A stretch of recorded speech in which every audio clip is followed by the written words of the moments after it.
Hi everyone, Gimli son of Gloin here with Rhyme Signatures, the nerdiest music review this side of the Mines of Moria on a peaceful moonlit night. And today we're going to be doing a review of the new Amorphis album, Halo. Amorphis are a Finnish band. It's been around for quite a good long while now, kind of kicking things off in 1992 with their debut album, I'm going to get the pronunciation wrong here, Karelian Isthmus, probably. Which, come to think of it, kind of makes this the band's 30th year of being a thing.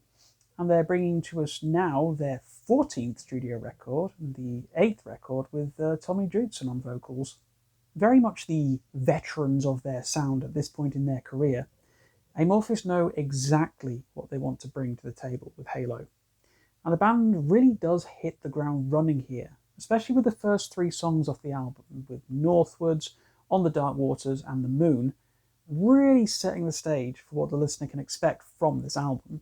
Now, if you're new to Amorphis, nowadays this means a nice trade-off between clean and growled vocals, really melodic, precise guitar work, stabbing keyboards, operatic and choral movements, and some really solid power prog grooves from start to finish, really.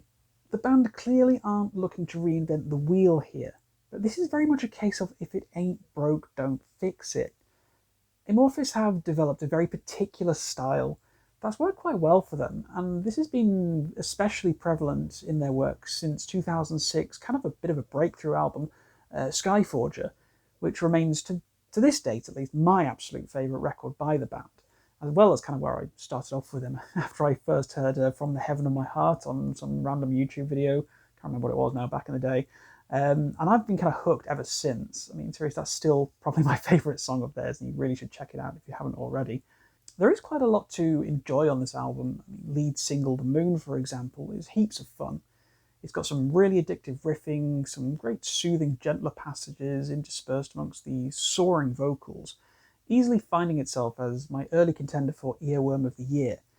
I mean, the chorus and the main riff have been kind of living rent-free in my head for the past few days now, and it's not going anywhere. But honestly, that's kind of my favourite thing about Halo, is that it's an extremely digestible, very accessible record. There's nothing especially big or clever about this, but as far as pure popcorn entertainment goes, it's kind of hard to beat at this point in the year. Unfortunately though, like most quick and easy thrills, the sad reality is that the novelty does kind of wear off a little quickly.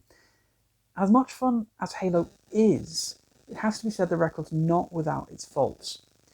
I do feel that there is perhaps maybe 1 or 2 many tracks on offer here, with the overall runtime clocking in at around 56 minutes, but I'll be honest, by the time I hit the 8th track, War, I kind of started to lose my focus, as I just felt that I couldn't hold my attention for the entire duration of the album. Ultimately, as endearing as Amorphis are as a band, and they really are, there's only so long that a record can be where it never really switches off from the one style before the listener's interest just can't really be sustained. I mean, it might just be because I've listened to this band an awful lot over the years, and there's certainly no shortage of content from them, but my initial listens did lean to the side of everything kind of bleeds into one. I mean, this might be giving you the impression that I didn't like Halo, but I did, I really did. It's just that I'm feeling a little tired maybe of this kind of music, which really is a shame to me, as this very much used to be my kind of bread and butter when I was a younger person.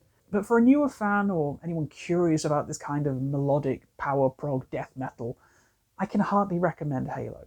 It's fun, exciting, energetic, and definitely has a level of enthusiasm that most bands 30 years and 14 albums into their careers can't even dream of. When compared to like their more recent offerings of Queen of Time, Under the Red Cloud, and Circle, it's honestly kind of much for muchness here, which can be seen as a compliment or a detriment as much as you want. I mean, the band is nothing if not consistent, and being honest with me, myself, I don't really feel the band's ever genuinely released a bad album. I mean, Far From the Sun possibly notwithstanding, but, you know, opinions are opinions. So, yeah, honestly, that's Halo for me, really. It's kind of a very typical, solid, enjoyable, but kind of ultimately too familiar record. At this point in their career, though, I mean, you can hardly blame Amorphis for playing it safe and going with what works. I mean, it's made them a staple of the genre, so why switch away from what clearly works for them? It would kind of be fun maybe next time to see them go a bit harder on their death metal roots, just for funsies. Need a little bit, some of that Tales from the Thousand Lakes vibes again. It'd be quite fun. I'd enjoy that. This is all, of course, my opinion, as you know. So tell me what you thought of this record in the comments down below.